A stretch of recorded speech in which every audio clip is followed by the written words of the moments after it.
Assalamualaikum warahmatullahi wabarakatuh. Sekarang Ibu akan melanjutkan materi masih terkait tentang Microsoft Excel. Ini adalah materi lanjutan dari minggu yang kemarin ya, jadi masih bersambung.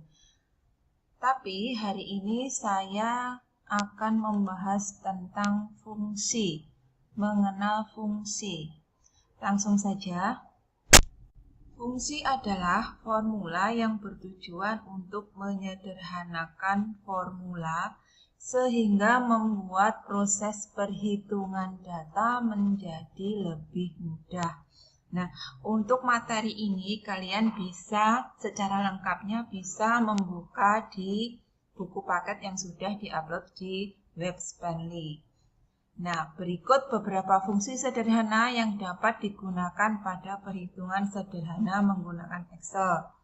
Yang pertama yang akan kita pelajari yaitu tentang fungsi sum. Fungsi sum ini digunakan untuk menjumlahkan sederet data dalam satu kolom atau baris. Misalnya, di sini terdapat tulisan seperti ini. Sama dengan sum kurung B2, B6. Nah, arti dari pernyataan fungsi tersebut adalah jumlahkan kolom B2 sampai dengan B6. Kalau kita praktekkan seperti ini, misalnya di sini ada sejumlah data 36 sampai dengan 62.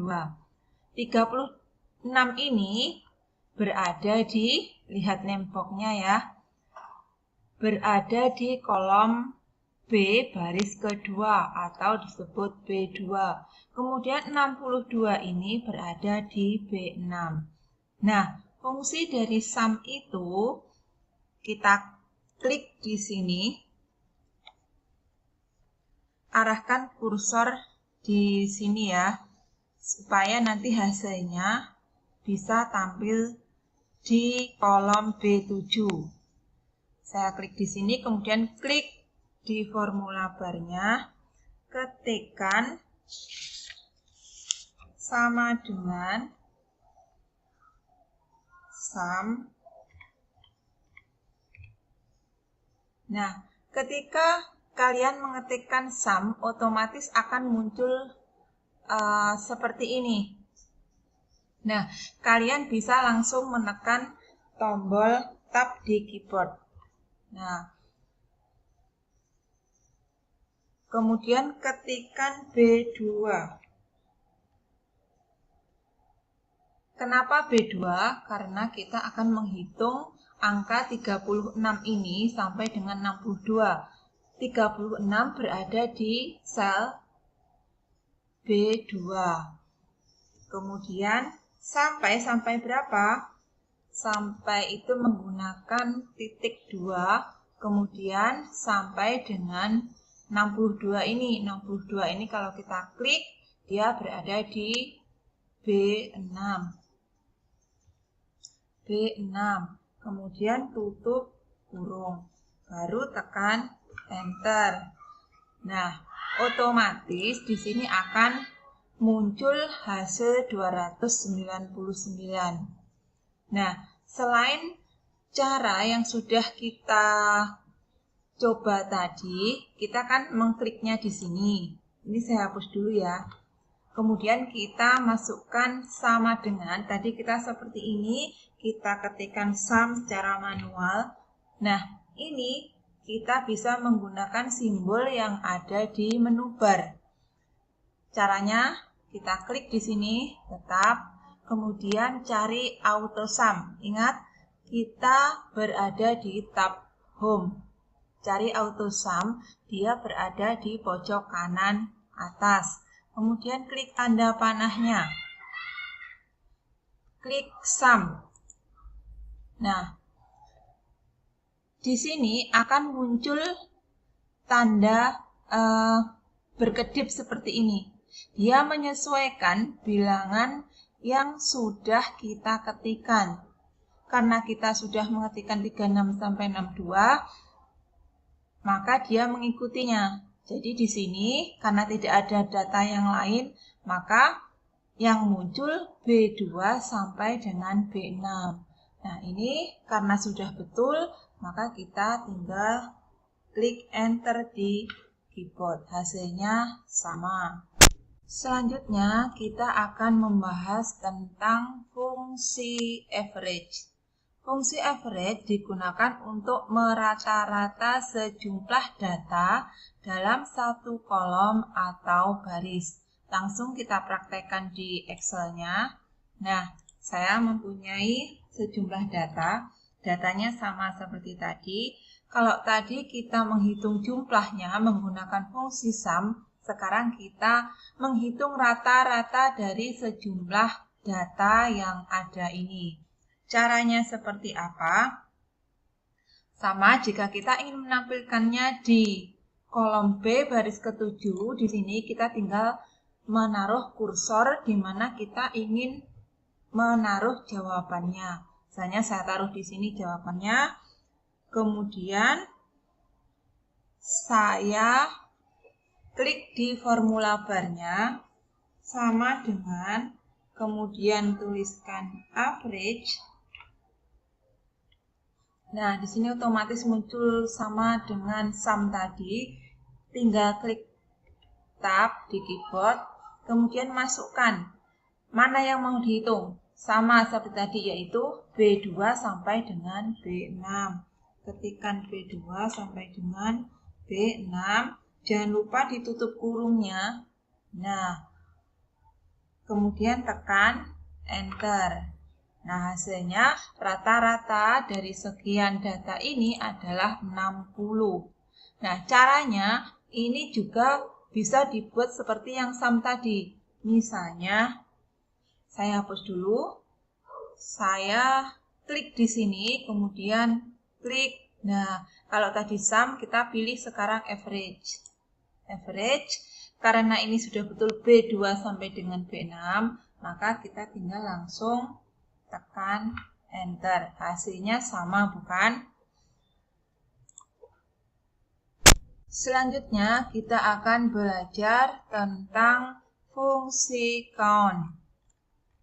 Fungsi count ini kita gunakan untuk menghitung banyaknya data dalam sederet kolom atau baris. Langsung kita praktekkan. Di Excel-nya ini saya hapus dulu. Nah, supaya terdapat bedanya ini saya kasih warna merah misalnya. Nah, kita masukkan, kita klik taruh kursornya di sini, kemudian di formula bar kita masukkan count. Ketikkan count. Otomatis muncul seperti tadi. Tinggal kita memasukkan mana yang mau dihitung, yaitu B2 sampai dengan B6. Klik enter. Nah, seperti ini. Kenapa muncul 5? Ingat, count itu untuk menghitung banyaknya data. Data yang kita punyai ini ada berapa? 1, 2, 3, 4, 5. Maka kalau kita menggunakan fungsi count, maka yang muncul adalah 5. Kemudian adalah fungsi max. Ini digunakan untuk memilih data yang paling besar. Langsung kita contohkan. Ini saya hapus dulu. Nah, dari sekian data ini, kalau kita menghitung manual, kita kan akan harus melihat satu-satu mana yang nilai paling besar. Adalah 87. Tapi kalau kita menggunakan fungsi max yang ada di Excel, maka otomatis akan muncul. Sama seperti tadi caranya, kita klik di sini sama dengan tuliskan max. Bisa di sini atau di formula bar. Kita klik di sini, kemudian B2 sampai dengan B6. Tutup kurung, tekan enter. Nah, yang muncul adalah 87. Atau bisa juga menggunakan cara seperti yang sebelumnya ini dihapus dulu, pakai auto ini ya, kita klik marks. Nah, karena sudah betul B2 sampai dengan B6, maka kita tinggal tekan enter. Kemudian selanjutnya kita belajar tentang fungsi min. Min ini kita gunakan untuk memilih data yang paling kecil. Langsung kita praktekkan. Ini saya hapus dulu. Dari sekian data ini, mana nilai yang terkecil? Kalau kita lihat, itu kan nilainya 36. Yang ini yang terkecil. Kalau kita gunakan rumus, caranya seperti tadi, sama dengan, bisa langsung di sini atau di formula bar. Sama dengan min,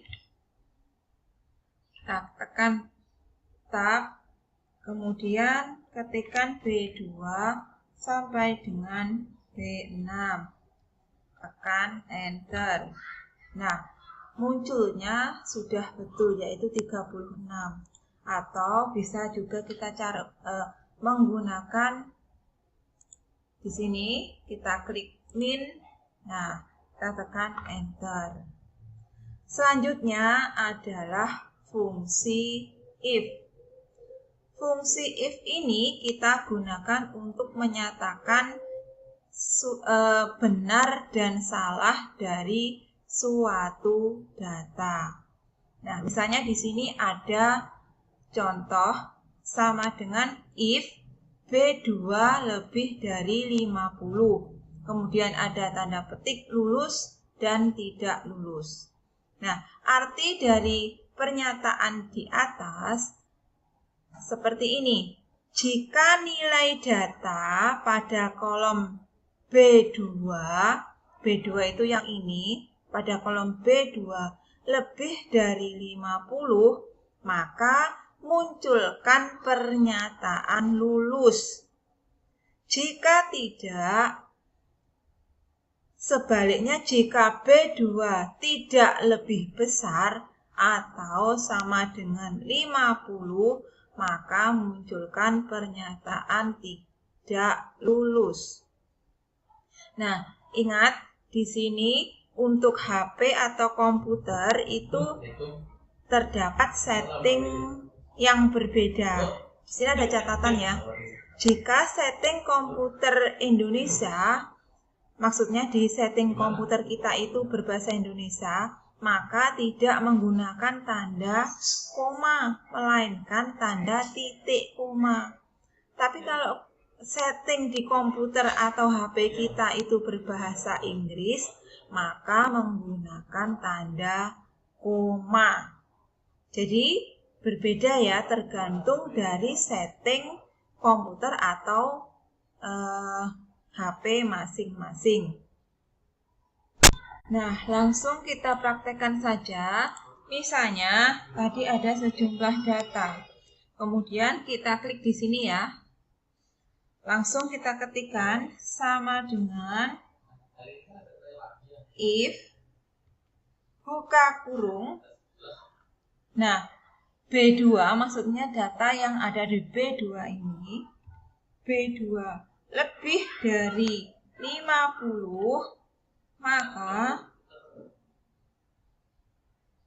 karena setting komputer saya menggunakan bahasa Inggris, berarti saya cukup menggunakan koma, bukan titik koma. Maka lulus, munculkan pernyataan lulus. Jangan lupa tanda petik 2. Tanda petik 2 itu tidak ditulis petik 1 berderet 2 ini, enggak, ini salah. Harus langsung petik 2 di keyboard. Ini. Bila kurang dari 50 atau sama dengan 50, berarti saya pakai koma lagi, munculkan pernyataan tidak lulus. Nah, seperti ini. Kemudian, jangan lupa ditutup kurung. Nah, seperti ini. Ini kan nilainya 36. Karena 36 ini nilainya kurang dari 50, maka dia muncul pernyataan tidak lulus. Nah, karena kita sudah